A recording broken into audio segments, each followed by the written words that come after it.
ಪಂಚರಾಜ್ಯಗಳ ಚುನಾವಣೆಯ ಫಲಿತಾಂಶ. ತೃಣಮೂಲ ಕಾಂಗ್ರೆಸ್ ಪಶ್ಚಿಮ ಬಂಗಾಳದಲ್ಲಿ ಅಧಿಕಾರವನ್ನು ನಡೆಸ್ತಾ ಇರುವಂತಹ ಪಾರ್ಟಿ. ಪಶ್ಚಿಮ ಬಂಗಾಳ ಅಂತ ಹೇಳಿದ್ರೆ ಟಿಎಂಸಿಗೆ ಭದ್ರಕೋಟೆ ಅಂತ ನಾವು ಹೇಳ್ತಿದ್ವಿ.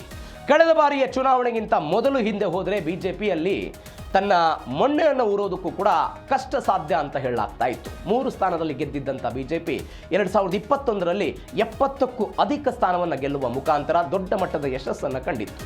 ಒನ್ಸ್ ಅಗೇನ್ ಇವತ್ತು ಟಿಎಂಸಿಯ ವಿರುದ್ಧ ಬಿಜೆಪಿ ಗೆಲ್ಲುತ್ತೆ ಎನ್ನುವಂತಹ ಸಮೀಕ್ಷೆಗಳು ಹೊರಗೆ ಬರ್ತಾ ಇದೆ. ಟಿಎಂಸಿಗೂ ಕೂಡ ಗೆಲ್ಲಬಹುದು ಎನ್ನುವಂಥ ಕೆಲವೊಂದಿಷ್ಟು ಸಮೀಕ್ಷೆಗಳು ಬಿಜೆಪಿಯಲ್ಲಿ ಗೆಲ್ಲುತ್ತೆ ಎನ್ನುವಂಥ ಸುದ್ದಿಗಳು ಬರ್ತಾ ಇದೆ.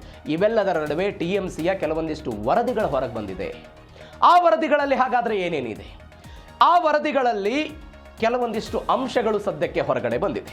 ಪಶ್ಚಿಮ ಬಂಗಾಳ ಮತಗಟ್ಟೆಯ ಸಮೀಕ್ಷೆ, ಅಭಿಷೇಕ್ ಬ್ಯಾನರ್ಜಿ ನೇತೃತ್ವದಲ್ಲಿ ನಡೆಸಲಾದ ಈ ಆಂತರಿಕ ಸರ್ವೆ ಪಕ್ಷದ ಬಲ ಮತ್ತು ದೌರ್ಬಲ್ಯಗಳನ್ನು ಎತ್ತಿ ತೋರಿಸಿದೆ.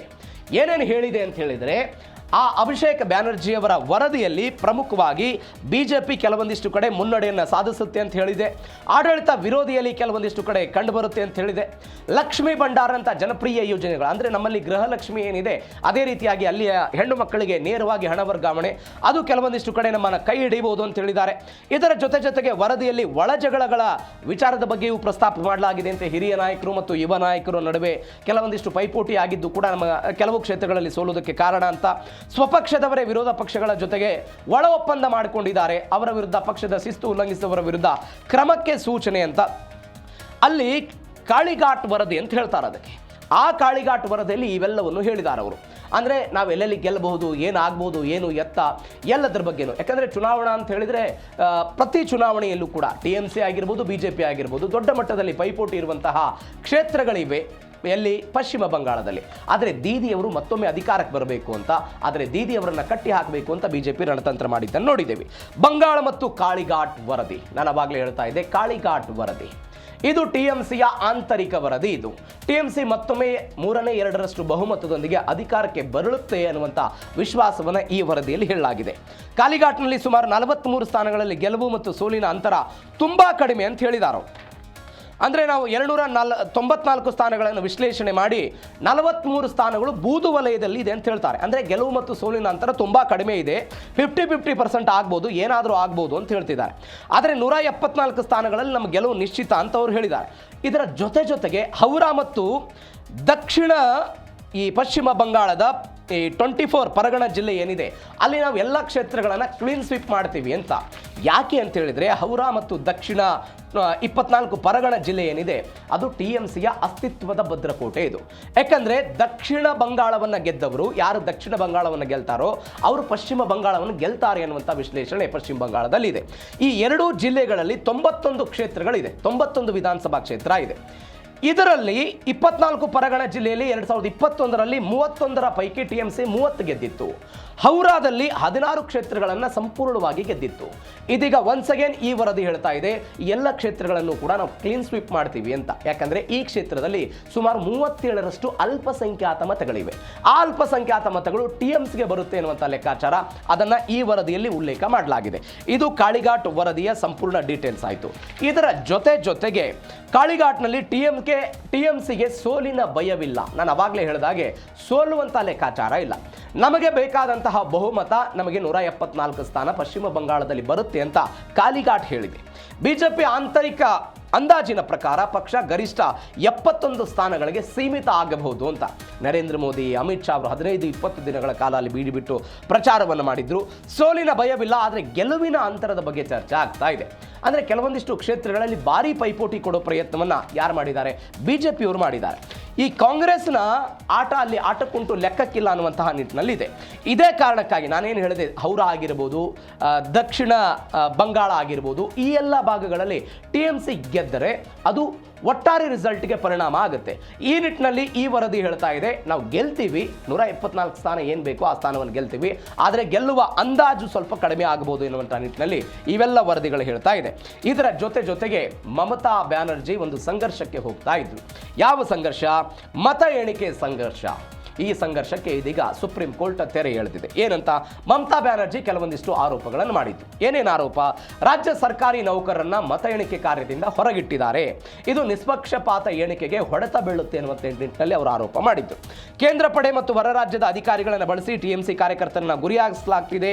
ಸ್ಥಳೀಯ ಪೊಲೀಸರ ಅರಿವಿಲ್ಲದೆ ಸಿಆರ್ಪಿಎಫ್ ಸಿಬ್ಬಂದಿ ಅವರು ಎಲ್ಲ ಕಾರ್ಯಕರ್ತರ ಮನೆಗಳಿಗೆಲ್ಲ ಹೋಗಿ ಅವರನ್ನ ಎಳ್ಕೊಂಡು ಹೋಗೋ ಪ್ರಯತ್ನವನ್ನು ಮಾಡ್ತಿದ್ದಾರೆ ಅಂತೆಲ್ಲ ಹೇಳಿದರು.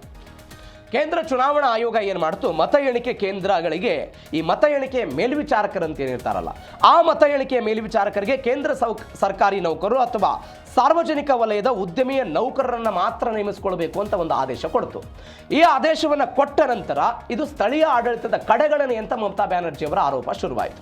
ಇಂದನೇ SIR ವಿರುದ್ಧ ದೊಡ್ಡ ಮಟ್ಟದಲ್ಲಿ ಅವರು ಆಕ್ರೋಶವನ್ನು ಹಾಕಿದ್ದಾರೆ ಚುನಾವಣಾ ಆಯೋಗದ ವಿರುದ್ಧ. ಇದೀಗ ಅದು ಕೂಡ ಶುರುವಾಯಿತು. ಇದು ಒಟ್ಟಾರೆ ಒಕ್ಕೂಟದ ವಿರುದ್ಧ ಹೋರಾಟ ಅಥವಾ ಒಕ್ಕೂಟದ ವಿರುದ್ಧ ಚುನಾವಣಾ ಆಯೋಗ ನಡೆದುಕೊಳ್ತಿದೆ ಅಂತ ಅವರೆಲ್ಲ ಹೇಳಿದ್ರು. ಅದಕ್ಕೆ ಸುಪ್ರೀಂ ಕೋರ್ಟ್ ಹೇಳಿದೆ. ಅವರು ಮೊದಲು ಹೈಕೋರ್ಟ್ಗೆ ಹೋಗಿದ್ರು, ಹೈಕೋರ್ಟ್ ಅರ್ಜಿಯನ್ನು ವಜಾ ಮಾಡಿತು.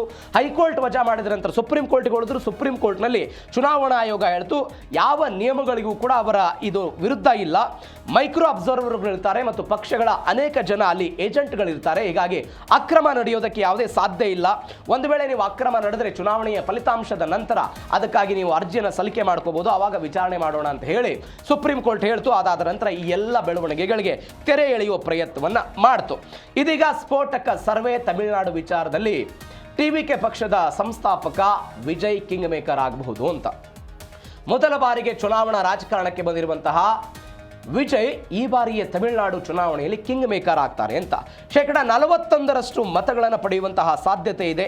ಮ್ಯಾಜಿಕ್ ನಂಬರ್ 118 ಇದೆ. ಆದರೆ ವಿಜಯ್ ಅವರ ಪಕ್ಷ 121 ಸ್ಥಾನವನ್ನು ಗೆಲ್ಲಬಹುದು ಅಂತ ಪಿ ರವಿ ನೇತೃತ್ವದ ತಂಡ, ಅಂದರೆ ಮಾಜಿ IPS ಅಧಿಕಾರಿಯವರು, ಇವರ ತಂಡ ಇಂಥದ್ದೊಂದು ಸರ್ವೆಯನ್ನು ಮಾಡಿದೆ. 98ರಿಂದ 120 ಸ್ಥಾನಗಳನ್ನು ಅವ್ರು ಗೆಲ್ಲಬಹುದು, ಆ ಮುಖಾಂತರ ಕಿಂಗ್ ಮೇಕರ್ ಆಗ್ಬೋದು ಅಂತ. ನೀವು ಗಮನಿಸಬೇಕಾದ ಸಂಗತಿ ಅಂತ ಹೇಳಿದ್ರೆ ಮೊದಲ ಚುನಾವಣೆಯಲ್ಲಿ 41% ವೋಟಿಂಗ್ ಅನ್ನು ಪಡೆದುಕೊಳ್ಳುತ್ತೆ ಅಂತ. 2021ರ ವಿಧಾನಸಭಾ ಚುನಾವಣೆಯಲ್ಲಿ DMK 37% ಪಡೆದುಕೊಂಡಿತ್ತು, ಅದಕ್ಕಿಂತ 4% ಇದು ಜಾಸ್ತಿ. ಇದನ್ನು ಗಮನಿಸಿ. AIDMK ಒಟ್ಟಾರೆ ಮೈತ್ರಿಕೂಟ 33% ವೋಟ್ಗಳನ್ನು ಪಡೆದುಕೊಂಡಿತ್ತು. ಇದು 33 ಅಂತ ಹೇಳಿದ್ರೆ 8% ಕಳೆದ ಬಾರಿಗಿಂತಲೂ ಕೂಡ TVK ಮೊದಲ ಚುನಾವಣೆಯಲ್ಲೇ ಪಡೆದುಕೊಳ್ಳುತ್ತೆ ಅಂತ ಇದೀಗ ಇವರು ಹೇಳ್ತಾ ಇದ್ದಾರೆ. 2340 ಅಧಿಕಾರಿಗಳೇನೋ 2,34,000 ಜನರನ್ನೆಲ್ಲ ಮಾತನಾಡಿಸಿ ಅಭಿಪ್ರಾಯಗಳನ್ನು ಪಡೆದುಕೊಂಡು ಇವರು 41% ವೋಟನ್ನು ಪಡೆದುಕೊಳ್ತಾರೆ ಅಂತ. ಅಂದರೆ ಮೂರನೇ ಶಕ್ತಿಯಾಗಿ ಇವರು ಹೊರಬರಬಹುದು ಅಂತ. ಅದರಲ್ಲೂ ವಿಶೇಷವಾಗಿ ಹೇಳ್ತಿದ್ದಾರೆ ಅವರು, ಮಹಿಳೆಯರು, ಯುವಕರು ಇವರೆಲ್ಲರೂ ಕೂಡ ವಿಜಯ್ ಅವರ ಪರವಾಗಿ ಈ ಚುನಾವಣೆಯಲ್ಲಿ ಮತವನ್ನು ಹಾಕಿದ್ದಾರೆ ಅಂತ. ಒಂದು ವೇಳೆ ಇದೇನಾದರೂ ಸಾಬೀತಾದರೆ ಅದು ಮತ್ತಷ್ಟು ಬೂಸ್ಟ್ ಕೊಡುವಂತ ಸಾಧ್ಯತೆ ಇದೆ. ಒಟ್ಟಾರೆ ತಮಿಳುನಾಡಿನ ರಾಜಕಾರಣದ ಸಮೀಕರಣವೇ ಬದಲಾಗಬಹುದು. ಇದರ ಜೊತೆಗೆ ಅಸ್ಸಾಂನ ಚುನಾವಣೆ. ಅಸ್ಸಾಂನಲ್ಲಿ ಮತ್ತೊಮ್ಮೆ ಬಿಜೆಪಿ ಅಂದರೆ ಬಿಜೆಪಿ ನೇತೃತ್ವದ NDA ಮೈತ್ರಿಕೂಟ ಅಲ್ಲಿ ಅಧಿಕಾರಕ್ಕೆ ಬರಬಹುದು ಅಂತ. 88ರಿಂದ 100 ಸ್ಥಾನಗಳನ್ನು ಗೆಲ್ಲಬಹುದು ಅಂತ ಅಲ್ಲಿಯ ಸಮೀಕ್ಷೆಗಳು ಹೇಳ್ತಾ ಇದೆ. ಕಾಂಗ್ರೆಸ್ 23ರಿಂದ 35 ಸ್ಥಾನ ಗೆಲ್ಲಬಹುದು ಅನ್ನುವಂತಹ ಲೆಕ್ಕಾಚಾರಗಳಿದೆ. ಎಕ್ಸಿಸ್ ಮೈ ಇಂಡಿಯಾ ಹೇಳ್ತಾ ಇದೆ 88ರಿಂದ 100 ಸ್ಥಾನ, JVC 88ರಿಂದ 101, ಮ್ಯಾಟ್ರಿಕ್ 85ರಿಂದ 95, PMark 82ರಿಂದ 94. ಇನ್ನು ಕೇರಳಕ್ಕೆ ಹೋಗೋದಾದರೆ ಕಾಂಗ್ರೆಸ್ ನೇತೃತ್ವದ UDF ಮತ್ತೊಮ್ಮೆ ಅಧಿಕಾರಕ್ಕೆ ಬರುತ್ತೆ ಅಂತ. 140ರ ಪೈಕಿ 70ರಿಂದ 90 ಸ್ಥಾನವನ್ನು UDF ಪಡೆದುಕೊಳ್ಳುತ್ತೆ ಮತ್ತು LDF 49ರಿಂದ 69 ಪಡೆದುಕೊಳ್ಳಬಹುದು. NDA ಮೈತ್ರಿಕೂಟ 0ದಿಂದ 8 ಸ್ಥಾನವನ್ನು ಪಡೆದುಕೊಳ್ಳಬಹುದು ಅಂತ ಹೇಳ್ತಾ ಇದೆ. ಪ್ರತಿ ಬಾರಿ ಏನಾಗ್ತಾ ಇತ್ತು, LDF ಮತ್ತು UDF ಇಬ್ಬರ ನಡುವೆ ಪೈಪೋಟಿಯಾಗಿ ಒಬ್ಬರು ಅಧಿಕಾರಕ್ಕೆ ಬರ್ತಾ ಇದ್ರು. ಅಂದ್ರೆ ಒಂದು ಬಾರಿ ಅವರು, ಒಂದು ಬಾರಿ ಇನ್ನೊಬ್ಬರು ಬರ್ತಾ ಇದ್ರು. ಆದರೆ 2021ರಲ್ಲಿ ಪಿಣರಾಯಿ ವಿಜಯನ್ ಅವರ LDF ಮತ್ತೊಮ್ಮೆ ಚುನಾವಣೆಯನ್ನ ಗೆದ್ದು 2ನೇ ಬಾರಿ ಅಧಿಕಾರಕ್ಕೆ ಬಂದಿತ್ತು. ಆದರೆ ಇದೀಗ ಪಿಣರಾಯಿ ವಿಜಯನ್ ಸರ್ಕಾರ ಪತನ ಆಗುತ್ತೆ. ಕಾಂಗ್ರೆಸ್ ನೇತೃತ್ವದ UDF ಅಲ್ಲಿ ಅಧಿಕಾರಕ್ಕೆ ಬರುತ್ತೆ ಎನ್ನುವಂತಹ ಸಮೀಕ್ಷೆಗಳು ಸದ್ಯಕ್ಕೆ ಹೊರಗೆ ಬಂದಿದೆ. ಈ ಸಮೀಕ್ಷೆಗಳು ಏನಾಗುತ್ತೆ ಅನ್ನೋದಕ್ಕೆ ಮೇ 4ರ ತನಕ ನಾವು ಕೂಡ ಕಾಯೋಣ.